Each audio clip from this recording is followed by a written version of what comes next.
Welcome back, guys. And this is lecture 1 of stability, third unit. So until now we just discussed about the transient analysis and steady state analysis of second unit, where in transient analysis we dealt about different specifications like rise time, peak overshoot, settling time, etc. And for the steady state error also, for different error we find the coefficients and all. So these are all for only second order of a steady stable system we just described. Now the concept of stability will go now. So after knowing this third unit, you will be able to know what is the system, how to judge a system is stable or unstable, and okay. So let's start our session. So what is actually stability? So in general, in real time, we have a non-linear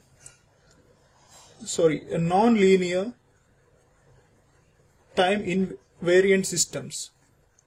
Okay, so as you know that we are all time variant systems which are non-linear, but for analysis purpose we just linearize these systems and name as LTI systems.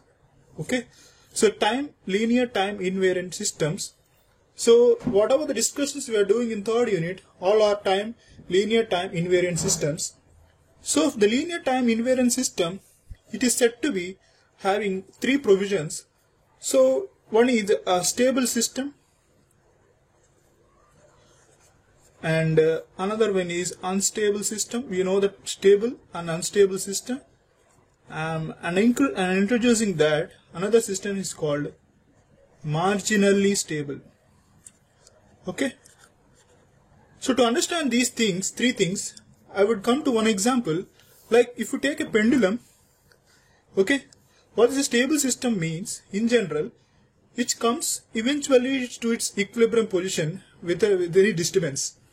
That means if I am having a pendulum like this, okay, so I make it slightly this position, so it's left side, and I leave it, and eventually it will get into equilibrium position.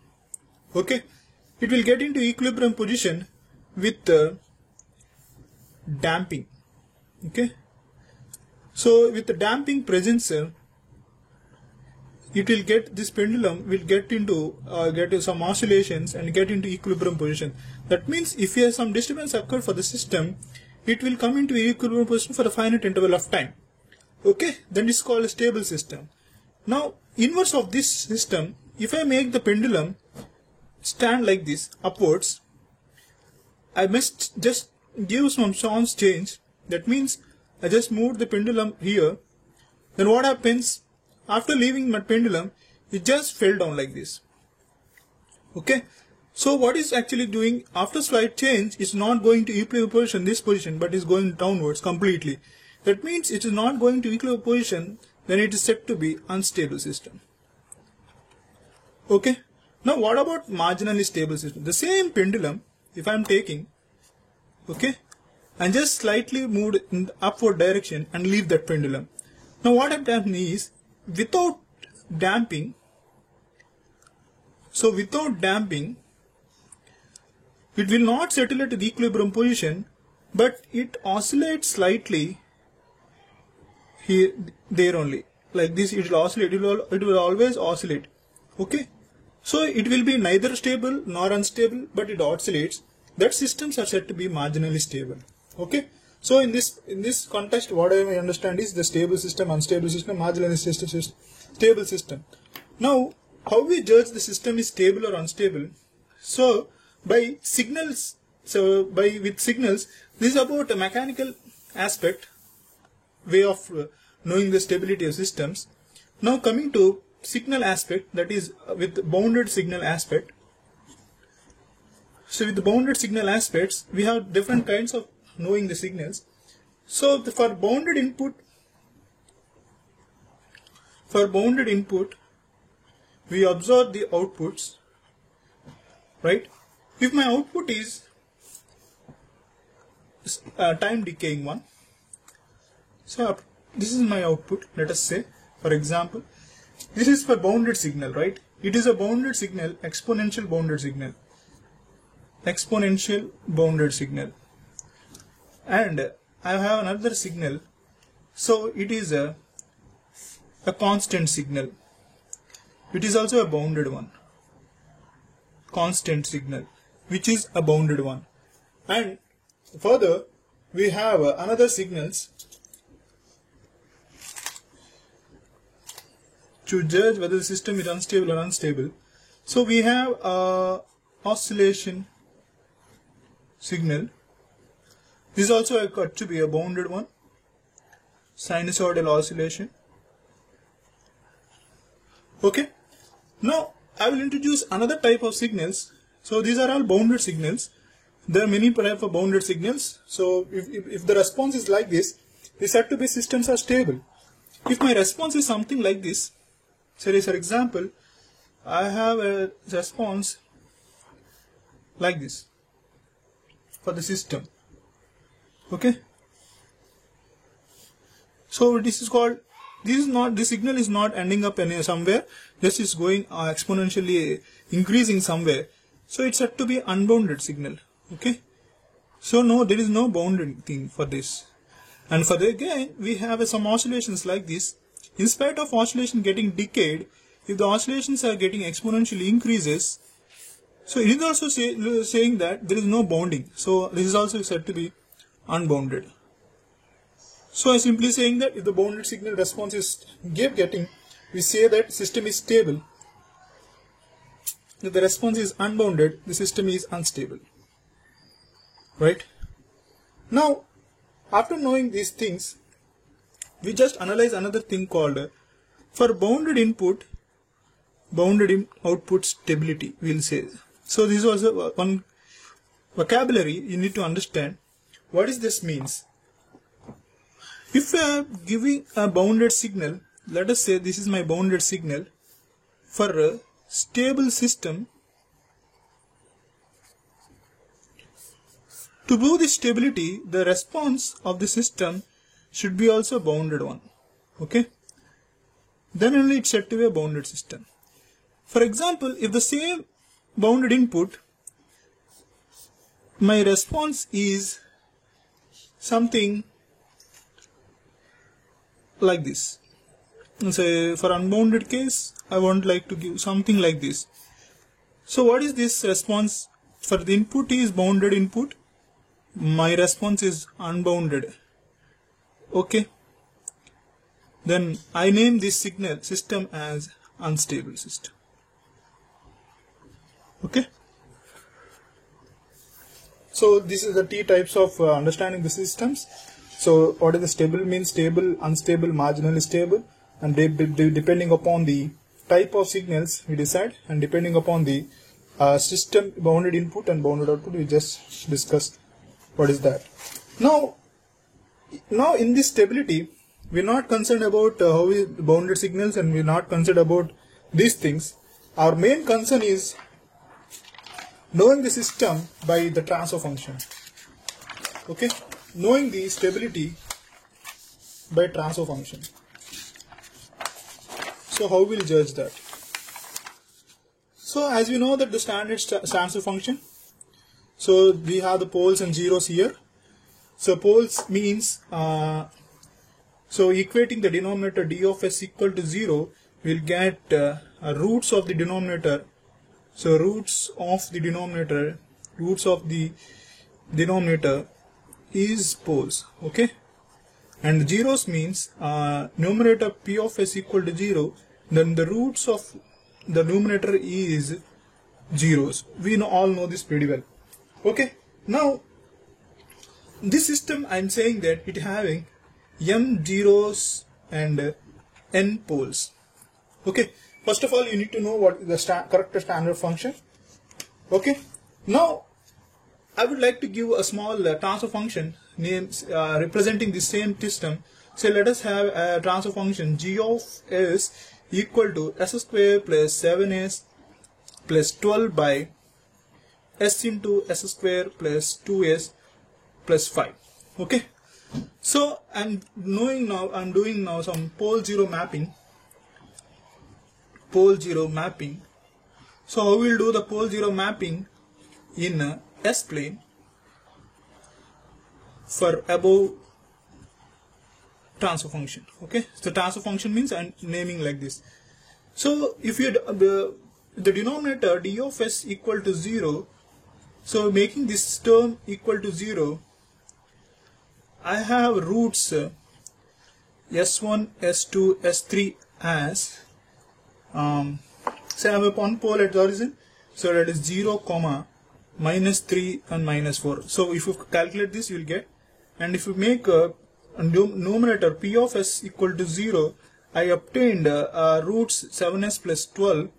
So I obtained the roots z1, z2 as, sorry, this is the root z1, z2, and this is a poles 0, so equating this, you will have a complex poles minus 1 plus or minus 2j.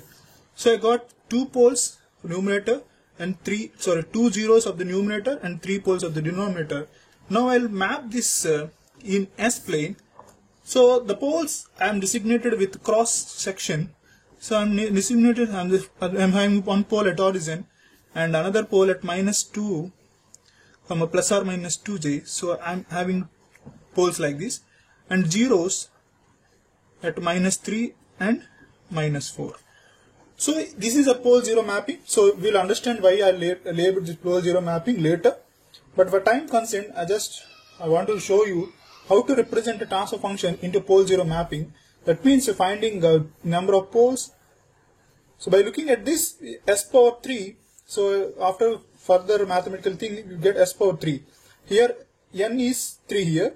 Here m is 2 here. That means 2 poles and 3 zeros. Right. After this is a pole 0 mapping. So I'll explain why we'll do this. What is the requirement for pole 0 mapping? Now the same transfer function I'm having, right? So one important thing I would like to introduce is d of s. As I said, it gives the roots, which is poles, and d of s is equal to 0 is also known as characteristic equation. Okay, so this characteristic equation is very much important. Now you to do. Okay, so in general, if you have a closed loop function, let us say the closed loop transfer function g of s. This is my closed loop transfer function, right? So C R, so I'm having after minor block reduction C by R equal to g of s by 1 plus g of s into h of s. So this is numerator p of s, and this is numerator and the denominator. Now if d of s equal to 0 means 1 plus g of s h of s equal to 0. Now my transfer function is 1 plus g of s and h of s. Okay, you need to understand this later. We'll speak about this later. Now d of s equal to 0 is a transfer function, as we know that this gives poles. Okay, alright. Now after knowing the poles, that means there may be some n poles and something. So what we'll do is, to analysis purpose, we just partial fraction this system. After doing a partial fraction of this system, we have g of s equal to some a1 by s minus s1 plus a2 by s minus s2. So I'm naming minus s1, don't get confused. So in analysis, we take plus 1 means this s1 is negative value. If I'm taking negative means this s1 based upon the system, whether it is located in poles left side or right side, the sign may changes. Okay, so not take it for granted that s1 is negative. S1 is positive means root of this is minus 1, that is it will be located on the left half side. If s is negative means it may be located in right half side. Don't take it like that. Okay, so s1 is just a numerical value. If it is negative means it is lying left side. If it is positive means it is lying right side. Okay, plus a3 by s minus 3 up to so on an by s minus en. So I am saying that this s1, this transfer function having n roots. Okay, the n roots may be a real one, or maybe an imaginary one, or a complex one. That means the S1 may be a real one, S2 may be imaginary one, and S3 may be complex one. Or the whole transfer function may only have a real function, the whole transfer function may have an imaginary, the whole transfer function may have a complex roots, or combination of all these roots. Now what if the stable system, how to judge the system if it is having only real poles?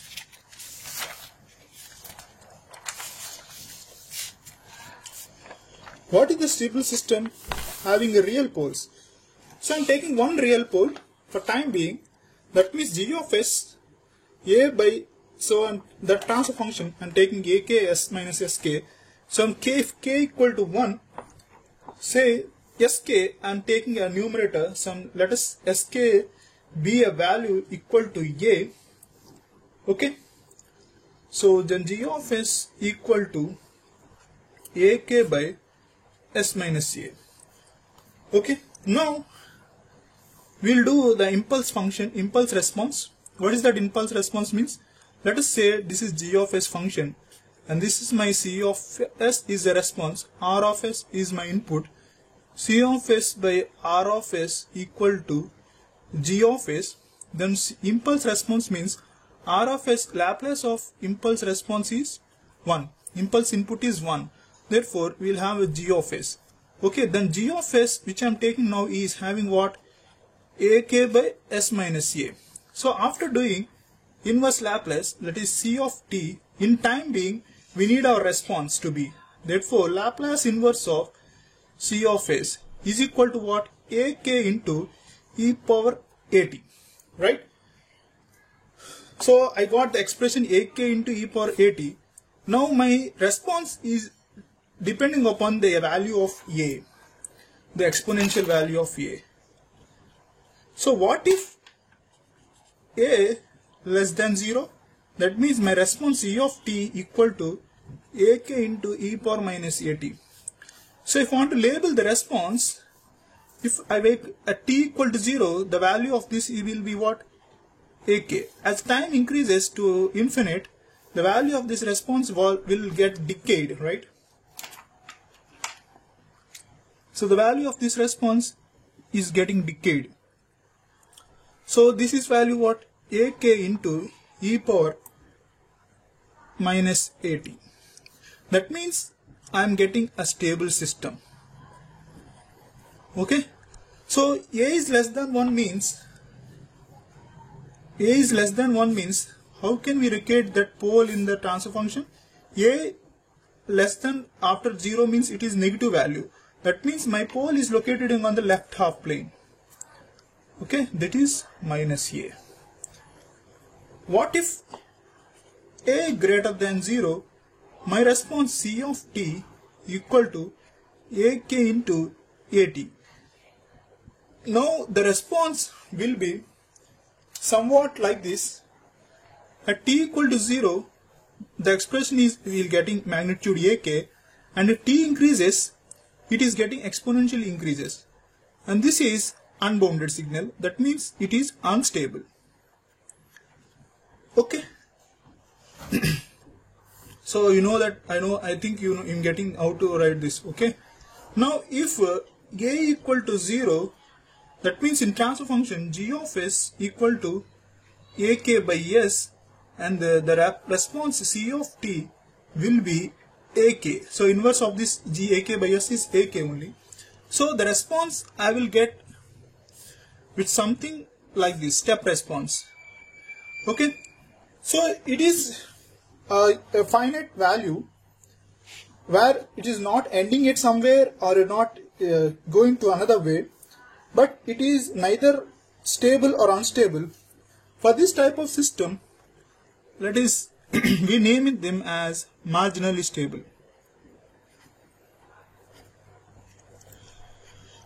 Okay, so this system pole is located at where? So a greater than 0 means it is locating at right plane. If a equal to 0 means it is locating at origin. Okay. So all I want to say is at left of the S plane, if my pole is located if my pole is located, the response is stable. Okay. If the right of the plane, if it is located, the response is unstable. If it is located at 0, that is at origin, it is getting marginally stable. Okay, I'll just move the same concept to the further. If my poles are complex poles, that means this is the two pair of poles. After doing partial fraction, I'm getting like this. So if you club this, what I'll get, g of s equal to some s minus a whole square plus b square, some constant k. Okay, now I want to do the impulse response c by r. So the r is one equation. So c of t, so in place of c by r means g of s. So inverse of this, what I'll get? So inverse of this I'll get. So I'm naming this as a function, a total a function. So k a into some e power at. So let us say cos or beta plus phi. So there may be cos or sine. It is not a matter. So we are interested on value of e power exponential value. So now what if a less than 0? So my response if a less than 0, that means if a less than 0, so the poles which I am having S1, S2 equal to what? Here a plus or minus JB. So if a less than 0, for this system, the poles are a plus or minus 0. If a less than 1, my poles, complex poles, will locate where? In left of S plane, right? So this a less than 0 means the poles S1, S2 equal to minus a plus or minus JB. That means minus a real term at this place and plus minus JB. So my poles are located here. Okay, this value is minus a plus minus JB, and this is minus a plus JB. Okay, sorry, this is minus. Now the response of this system, just justify your answer. If a less than 0, it is a combination of decaying term with exponential thing.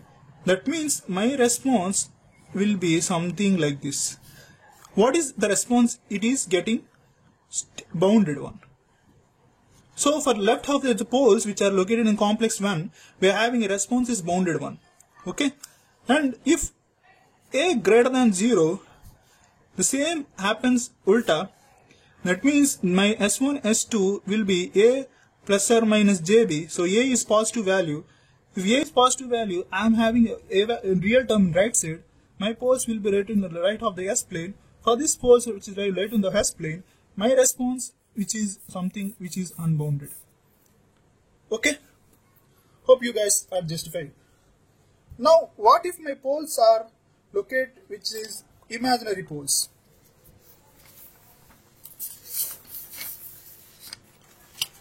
If my poles are imaginary, the story is again different. That means my poles are plus or minus JB. Now a term is not there. Now what is the response of this? So g of s, I'll obtain a value of some a by, after clubbing this, s square plus b square. Now the response, the impulse response c of t, I'll obtain as a of cos of beta t plus phi. Right? Now so I'll placing these poles like this. So I'm placing these poles. So plus or minus JB means only in the imaginary. The response for this is for time t equal to 0, from t tends to 0 to infinity, I'll have the response something like this, which is oscillating and never ends somewhere. So what is again I'm getting? It is neither stable nor unstable, but it is marginally locating somewhere. Is justifying it is not getting stable or unstable. So in regular class, I showed with one example how aeroplane is oscillated for landing in a different manner condition. The same example is shown here. Okay. So this is about how the poles, if my poles are real, if the poles are real, If the left of the S-plane, decayed one, oscillating one, imaginary means oscillating one. So this is an individual if a transfer function has real poles, complex poles and imaginary poles. And what again I'm having the poles which are repeated. What is the repeat pole zeros? So I'm having repeated poles means, let us take I'm having a transfer function g of s equal to, say for example, k by s minus s plus 1 whole square. So I'm having the transfer function of this form. So after doing a partial fraction, what I'll get means some k by s plus 1 plus this is a k, let us take this a and b by s plus 1 whole square. So impulse response of c of t, what is getting a into e power minus t plus bt into e power minus t. So I'm adding a term t here. So adding a term t here is not a big issue. So why that is, if having n number of repeated poles, that means if I'm having a transfer function like this, so S-plane, in this S-plane, repeated real poles means significance is at somewhere point here, I may have a repeated poles. So n number of repeated poles, for example, we don't know. But this function I'll get as something like ak plus 1 t plus so on up to, it is having something of ak plus r minus 1, some t of r minus 1. So we are having r number of repeated poles at. At t tends to 0, if I substitute in expression, I'll get the response something which is decaying only. Why? Because if a is less than 0, it will be decayed. So whole exponential term in the having a t term here, since a less than 0 means it is located in repeated poles located in the left half S-plane, it will decay. If a is greater than 0 means if it will repeated poles located in the right half plane, so it will be unstable. Okay, so it will so go somewhere like that. Now again, if the repeated complex pole there, that means my repeated complex poles are here. So one repeated pole, let us say, again at the same place I'm having another pole. Okay, that means the transfer function g of s, I'll get like k by s plus 1 whole square plus, so s plus a whole square b into whole square. Now the impulse response for this is, for generally if you're having one pair of complex plane means, what is the response I get? Complex means at cos beta plus 5. For that we'll include n number of terms means I'm having response a1 cos of beta t plus phi 1 plus a2 t cos of beta t plus phi 2 up to so on like that. Okay, t term is adding, at the end of that we'll having e power at. Again the same story terms. Now if a less than 0, my response will be, so it will oscillate and get stability. Okay, what I'm saying is, if repeated real poles are there in the left half S-plane, the response will be stable only. Okay, there is no problem with that. Okay, now we have the problem with the poles, if repeated poles at the origin. Okay, so the repeated poles at the origin means what? So in black I am repairing one pole. The same if I am having two poles, for example, then the g of s can be represented as what? A by s square. Agreed with me? Now if you do partial fraction, I am getting a1 by s plus a2 by s square. Now the impulse response c of t means a1 plus t into a2. So if t equals, if this is my one step function and this is one ramp function. So and step response, and I am plus one ramp function. Okay, so the ramp at t equal to 0, and it is a ramp function. So combination of this, what I'll get is something which is unbounded signal. Okay, so the problem occurs when there is a repeated pole at the origin. So repeated pole at one origin means it will have one pole means it is having step function. If it have another pole means it is having a ramp one. So this superposition response will having something which is unbounded signal. There the system is getting unstable. Okay, it is getting undefined. Now if the poles are, let us say, repeated poles located like this. If one pair of pole located, if one pair of pole located means what is the response I am getting?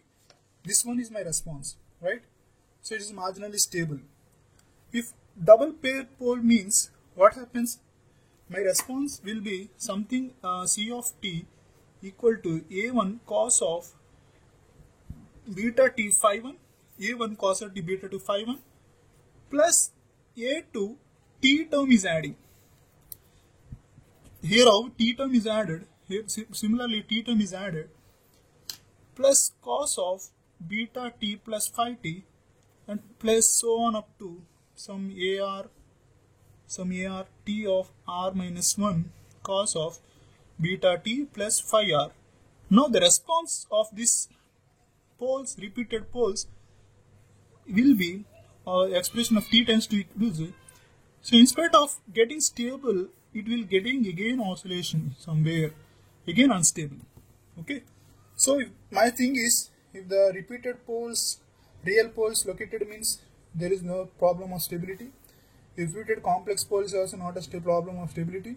If the repeated poles at origin means the system gets unstable. If repeated poles are imaginary means the system is getting unstable. Then overall, I would give a significant summary based upon the location of poles. If my poles of a transfer function g of s,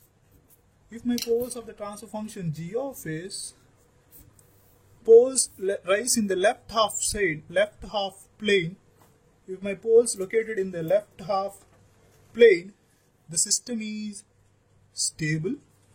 If my poles located in the right half plane, the system is unstable.